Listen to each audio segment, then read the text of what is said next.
Guys, तो हम लोग देख रहे हैं पीटी 365 पॉलिटी की हिंदी में। तो हम लोग ने टॉपिक कर लिए थे जो कॉन्स्टिट्यूशन से जुड़े हुए, वो सारे टॉपिक हो गए हैं। अब कुछ अदर इम्पॉर्टेंट न्यूज़ है वो देखेंगे। देखिए, भारत में अल्पसंख्यक का दर्जा, माइनॉरिटी स्टेटस इन इंडिया। संविधान में अल्पसंख्यक शब्द को परिभाषित नहीं किया गया है। तो देखिए, जो कॉन्स्टिट्यूशन है उसमें नहीं बताया गया है कि अल्पसंख्यक क्या है, माइनॉरिटी क्या है, डिफाइन नहीं किया है। अल्पसंख्यकों के अधिकार को आर्टिकल 29 और 30 के तहत वर्णित किया गया है, लेकिन इनके जो राइट्स हैं, इनके जो अधिकार है वो आर्टिकल 29 और 30 में दिए गए हैं। साथ ही अनुच्छेद जो हमारा 350 बी में भाषाई अल्पसंख्यकों के लिए विशेष अधिकार नियुक्त किए जाने का उपबंध किया गया है। तो आर्टिकल 350 बी जो है, 350 बी, उसमें जो भाषाई अल्पसंख्यक है, भाषाई अल्पसंख्यक कौन होते हैं? जिनकी संख्या 50% से कम है, ठीक है, जो कम संख्या में है, ठीक है। अल्पसंख्यक मतलब जो भाषाई अल्पसंख्यक मतलब जो उस भाषा को कम लोग बोलते हैं, तो उनके लिए विशेष अधिकार नियुक्त किए जाने का उपबंध है कि उनके लिए कुछ विशेष अधिकार किए जाएँ। हालाँकि केंद्र सरकार ने राष्ट्रीय अल्पसंख्यक आयोग अधिनियम 1992 का उपयोग करते हुए मुस्लिम, ईसाई, सिख, बौद्ध, जैन और पारसियों को अल्पसंख्यक घोषित किया है। तो केंद्र सरकार ने जो, देखिए ये आप देख रहे हैं सामने कितने 6 हैं, उनको अल्पसंख्यक घोषित किया है। मुस्लिम, ईसाई, सिख, बौद्ध, जैन, पारसी, इनको अल्पसंख्यक घोषित किया है। अल्पसंख्यकों के शैक्षिक अधिकारों की रक्षा के लिए राष्ट्रीय अल्पसंख्यक शैक्षिक संस्थान आयोग एनसीएमईआई अधिनियम 2004 बनाया गया है, ठीक है। तो जो अल्पसंख्यक है उनके शैक्षिक अधिकारों की रक्षा के लिए ये अधिनियम है।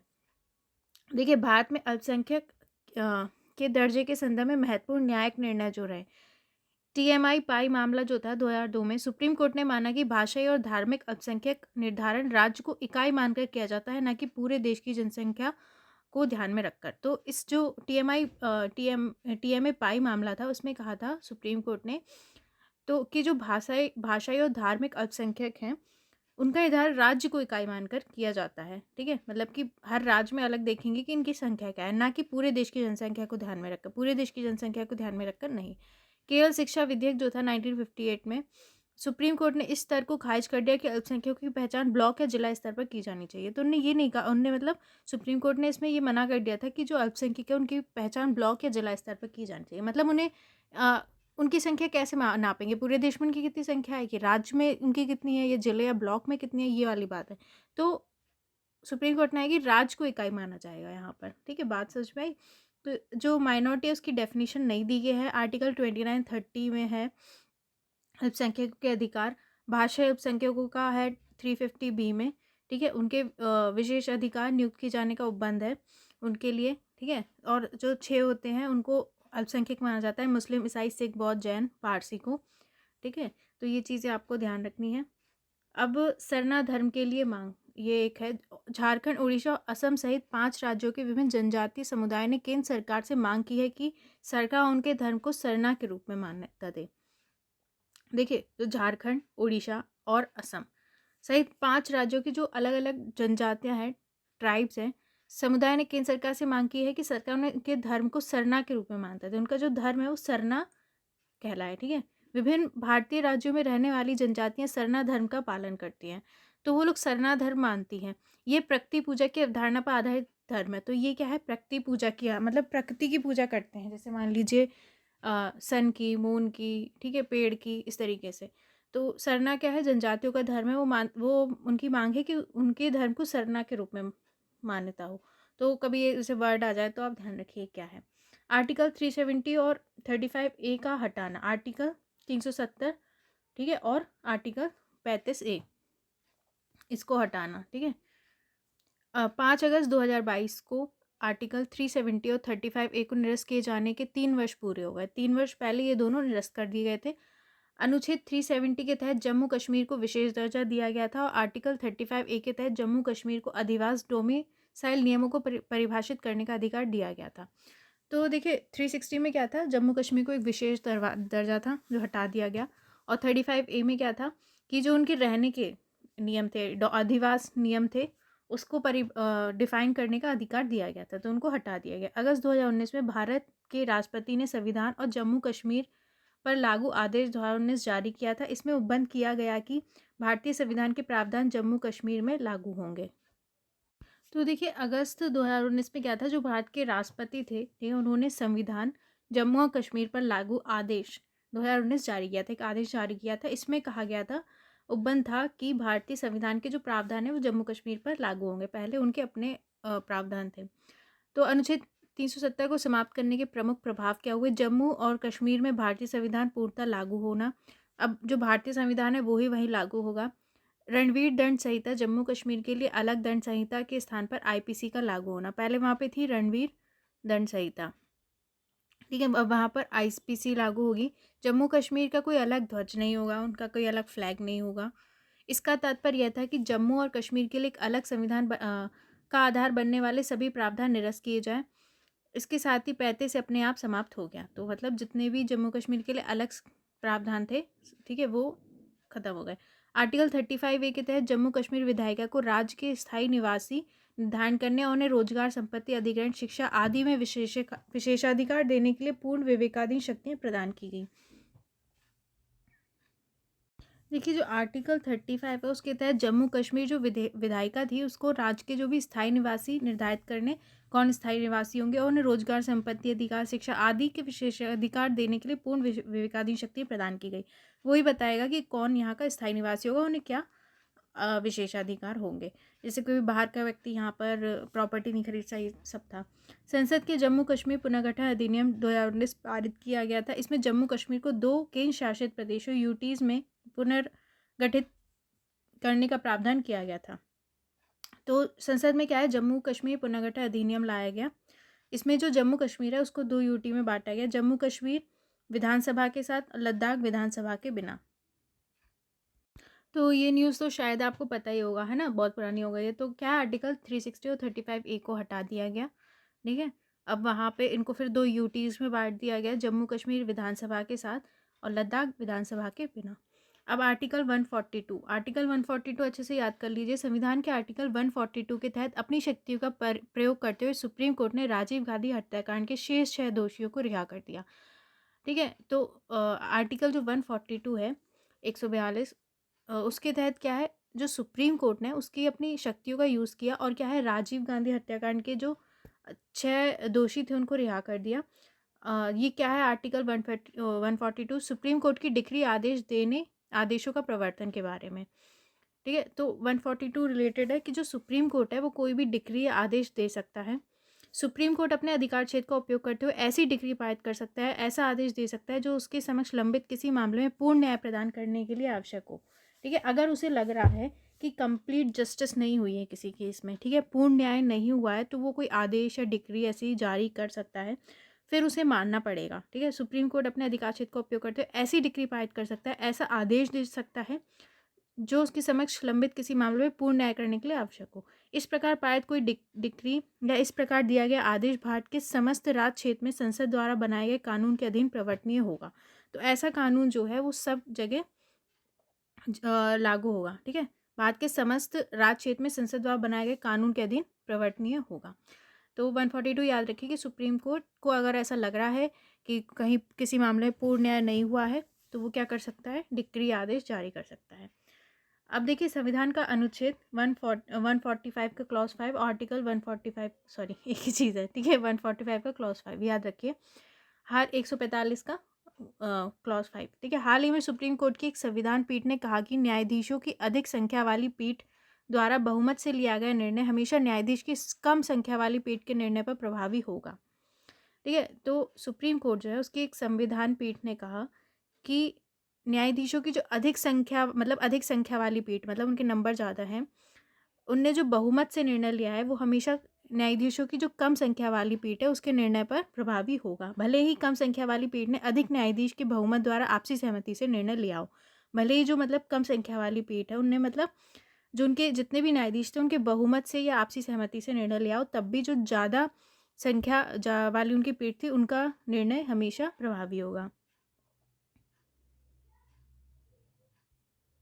संविधान के आर्टिकल 145 के क्लॉज 5 के अनुसार किसी मामले की सुनवाई में उपस्थित न्यायाधीशों की बहुमत पर आधारित सहमति को ही न्यायालय का निर्णय मत माना जाए, ठीक है। इसमें क्या है आर्टिकल में कि किसी मामले की सुनवाई में उपस्थित न्यायाधीशों के बहुमत पर आधारित सहमति को, मतलब उनके जो ज़्यादा संख्या वाले हैं उनकी, मान लीजिए 5 लोग हैं, ठीक है, मान लीजिए तो 3 लोग ने एक चीज़ के बारे में कहा है, 2 लोगों ने अपोजिट कहा है। तो बहुमत मतलब जो ज़्यादा नंबर है पर आधारित सहमति को ही न्यायालय का निर्णय मत माना जाएगा।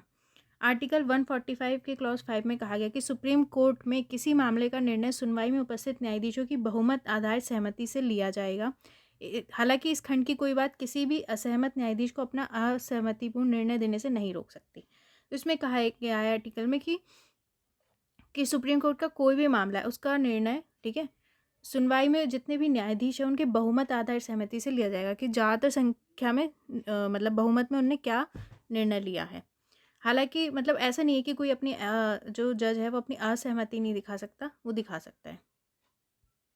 तो ये 2 आर्टिकल याद रखिए कि 142 जुड़ा है कि जब सुप्रीम कोर्ट को लग रहा है कि कंप्लीट जस्टिस नहीं हुआ है तो वो कोई डिक्री आदेश दे सकता है। 145 का जो क्लॉज 5 है वो जुड़ा हुआ है निर्णय देने से संविधान के, ठीक है।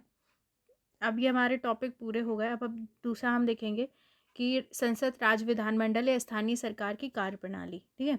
तो कुछ जो हमारी functions of parliament, state legislature and local government के बारे में जो टॉपिक्स होंगे उनको हम देखेंगे। तो पहला है राष्ट्रपति का चुनाव, इलेक्शन ऑफ प्रेसिडेंट। हाल ही में भारत के 15वें राष्ट्रपति का चुनाव संपन्न हुआ। अभी जानते हैं कि राष्ट्रपति का चुनाव हुआ है, नए राष्ट्रपति चुने गए। तो क्या होता है कि ना जब कोई चीज़ होती है तो वो न्यूज़ में आ जाती है और फिर वो हमें पढ़नी चाहिए क्योंकि उससे रिलेटेड क्वेश्चंस आ सकता है। तो राष्ट्रपति का चुनाव, राष्ट्रपति का वर्तमान कार्यकाल समाप्त होने के कारण उनका पद रिक्त हो रहा है। मतलब अब तो दूसरे भी चुन लिए गए, पुरानी न्यूज़ होगी। संविधान के अनुच्छेद 62 का क्लॉज 1 के तहत इस रिक्ति को भरने के लिए चुनाव प्रक्रिया को कार्यकाल की समाप्ति 5 वर्ष से पहले पूरा किए जाने का प्रावधान है। मतलब जब उनका 5 साल का समय पूरा होता है उससे पहले ही चुनाव करा लेने चाहिए उनका पद की को भरने के लिए। चुनाव प्रक्रिया, राष्ट्रपति का चुनाव एक निर्वाचक मंडल द्वारा किया जाता है। इस निर्वाचक मंडल में निम्नलिखित शामिल होते हैं। तो राष्ट्रपति का चुनाव कौन करता है? एक निर्वाचक मंडल करता है। इसमें कौन कौन शामिल होती है? संसद के दोनों सदनों के निर्वाचित सदस्य, ठीक है, ये याद रखिए। दोनों सदन मतलब लोकसभा और राज्यसभा के जो निर्वाचित सदस्य होते हैं, मनोनीत सदस्य में नहीं आएंगे। राज्य विधानसभाओं के निर्वाचित सदस्य, देखिए पढ़ते हमें लगता है कि हमें याद हो गया, लेकिन जब वो वहीं पे पूछ लेंगे, अगर मान लीजिए उन्होंने विधानमंडल के निर्वाचित लिख दिया तो आप कह देंगे हाँ सही है सही है, क्योंकि निर्वाचित तो आ रहा था, तब आपका दिमाग घूम जाएगा। तो ये ध्यान रखिए, राज्य के विधानसभाओं के निर्वाचित सदस्य, ठीक है। दिल्ली और पुडुचेरी विधानसभाओं के जो निर्वाचित सदस्य हैं, जो केंद्र शासित प्रदेश है दिल्ली और पुडुचेरी, उसके जो विधानसभा है उनके निर्वाचित सदस्य इसमें आएंगे। इसमें अग्रलिखित शामिल नहीं है: राज्यसभा, लोकसभा, विधानसभाओं के मनोनीत सदस्य, ठीक है, तथा राज्य विधान परिषदों के सदस्य इसमें नहीं आएंगे। पहले ये देख लेते हैं भारत के राष्ट्रपति के निर्वाचन से संबंधित जो संवैधानिक प्रावधान है। आर्टिकल 52 है में दिया गया है कि भारत का एक राष्ट्रपति होगा। आर्टिकल 52 में क्या है? भारत का एक राष्ट्रपति होगा। 54 में कहा है राष्ट्रपति का चुनाव एक निर्वाचक मंडल द्वारा किया जाएगा। तो ये चुने जाएंगे। 54 में है कि एक निर्वाचक मंडल द्वारा वो चुने जाएंगे, ठीक है। 52 में है कि राष्ट्रपति होगा, 54 में है कि वो निर्वाचक मंडल द्वारा चुने जाएंगे। आर्टिकल 55 में है कि राष्ट्रपति के चुनाव में भिन्न भिन्न राज्यों के प्रतिनिधित्व के निर्धारण में एक रूपता होगी, ठीक है। तो उनका जो प्रतिनिधित्व होगा वो जो अलग अलग राज्यों में उनमें एक रूपता होगी, ठीक है, एक सा प्रतिनिधित्व होना चाहिए। आर्टिकल 56 में है राष्ट्रपति का कार्यकाल 5 वर्ष का होगा। आर्टिकल 57 में है राष्ट्रपति का पद धारण करने वाला व्यक्ति राष्ट्रपति के पद हेतु पुनर्निर्वाचन के लिए प्राप्त होगा। तो मतलब वो दोबारा पुनर्निर्वाचित हो सकता है। 58 में है कोई व्यक्ति राष्ट्रपति निर्वाचित होने का पात्र तभी होगा जब वह, मतलब उनकी पात्रता दी है 58 में, कि वो भारत का नागरिक हो, 35 वर्ष की आयु पूरी कर चुका हो, ठीक है, 35 साल का हो चुका हो तभी बन सकता है राष्ट्रपति। लोकसभा का सदस्य निर्वाचित होने की योग्यता रखता हो, तो लोकसभा का भी वो सदस्य होने की योग्यता रखता हो। आर्टिकल 62 में है राष्ट्रपति की पदावधि की समाप्ति से हुई रिक्ति को भरने के लिए निर्वाचन पदावधि की समाप्ति से पहले ही पूर्ण कर लिया जाएगा, ठीक है। तो जो 62 है उसी के बारे में हमने भी पढ़ा कि मतलब उनका जो चुनाव पहले ही करा लिए जाएंगे उनका कार्यकाल समाप्त होने से पहले। अब आगे देखते हैं। चुनाव अनुपातिक प्रतिनिधित्व प्रणाली के अनुसार एकल संक्रमणीय मत के माध्यम से होता है। तो कैसा होता है? अनुपातिक प्रतिनिधित्व प्रणाली के अनुसार एकल संक्रमणीय मत के माध्यम से होता है। विजयी उम्मीदवार को निर्वाचित घोषित होने के लिए आवश्यक मतों का कोटा हासिल करना होता है। मतलब जो भी जीतता है उसे क्या है, जो इतने भी ज़रूरी वोट होते हैं उनका एक कोटा हासिल करना होता है। यह कोटा डाले गए कुल वैध मतों का 50% +1 होता है। तो ये 50% + 1 होता है। दल बदल रोधी कानून राष्ट्रपति चुनाव में लागू नहीं होता है, ठीक है। जो दल बदल रोधी कानून होता है वो इसमें लागू नहीं होता है। इस प्रकार निर्वाचक दलगत आधार पर मतदान करने के लिए बाध्य नहीं होते, मतलब वो अपना जैसा चाहे वोट दे सकते हैं। उन्हें ऐसा नहीं है कि जो उनके दल कहेगा उसी आधार पर उन्हें वोट देना है। संविधान के आर्टिकल 324 के तहत भारतीय चुनाव आयोग को राष्ट्रपति पद के लिए चुनाव कराने का अधिकार है। तो जो भारतीय चुनाव आयोग है उसे राष्ट्रपति पद के लिए चुनाव कराने का अधिकार है। तो कौन कराता है? भारतीय चुनाव आयोग, याद रखिए। संसद सदस्य सांसद के वोट का मूल्य। अब देखिए, संसद सदस्य सांसद के वोट का मूल्य। राष्ट्रपति चुनाव में एक सांसद के वोट का मूल्य राज्यों तथा केंद्र शासित प्रदेशों दिल्ली, पुडुचेरी और जम्मू कश्मीर की विधानसभाओं में निर्वाचित सदस्यों की संख्या पर आधारित होता है। तो एक सांसद का जो वोट मूल्य होता है वो जो राज्य होते हैं, यूटीज होते हैं, ठीक है, कि जो विधानसभा में निर्वाचित सदस्य की संख्या पर आधारित होता है। 1997 में राष्ट्रपति चुनाव के बाद से वोट का मूल्य 708 निर्धारित किया गया था, ठीक है। जम्मू और कश्मीर में विधानसभा नहीं होने के कारण संसद सदस्य सांसद के वोट का मूल्य राष्ट्रपति चुनावों में 708 से घटाकर 700 हो गया, ठीक है। तो जम्मू कश्मीर में विधानसभा नहीं है तो इनका मूल्य थोड़ा कम हो गया। अन्य संबंधित है, भारत का उपराष्ट्रपति। देखिए, जगदीप धनखड़ को भारत के 14वें उपराष्ट्रपति के रूप में चुना गया। देखिए, उपराष्ट्रपति भी चुने गए, 14वें नंबर के थे, ठीक है। किन्हें चुना गया? जगदीप धनखड़ को। उपराष्ट्रपति का पद संविधान के आर्टिकल 63 के तहत दूसरा सर्वोच्च संवैधानिक पद है। जो उपराष्ट्रपति का पद है वो दूसरा सर्वोच्च संवैधानिक पद है, ठीक है। और किसमें? आर्टिकल 63 में। उपराष्ट्रपति का निर्वाचन अप्रत्यक्ष निर्वाचन विधि के माध्यम से होता है। तो इनका जो निर्वाचन है वो होता है अप्रत्यक्ष निर्वाचन विधि के माध्यम से। इसे संसद के एक निर्वाचक मंडल द्वारा चुना जाता है। तो संसद का जो एक निर्वाचक मंडल होता है उसके द्वारा इनको चुनते हैं।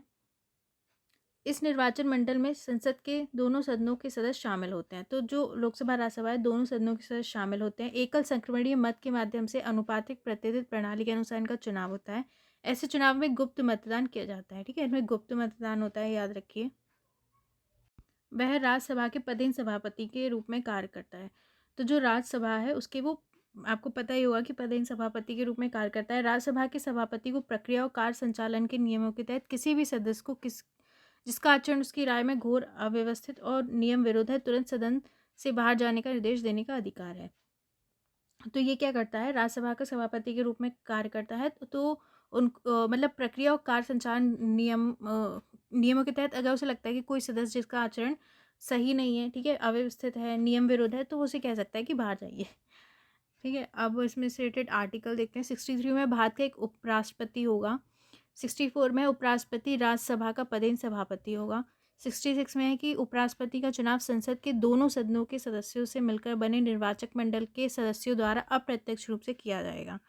तो जो दोनों सदन होते हैं उनके सदस्य मिलकर एक निर्वाचक मंडल के सदस्यों द्वारा अप्रत्यक्ष रूप से चुनते हैं। 67 में उपराष्ट्रपति 5 वर्ष की अवधि के लिए पद धारण करेगा, 5 वर्ष के लिए पद धारण करेंगे। 68 में है उपराष्ट्रपति की पदावधि की समाप्ति से हुई रिक्ति को भरने के लिए निर्वाचन पदावधि की समाप्ति से पहले ही पूर्ण कर लिया जाएगा, ठीक है। मतलब कि खाली होने से पहले चुनाव करा लिए जाएंगे।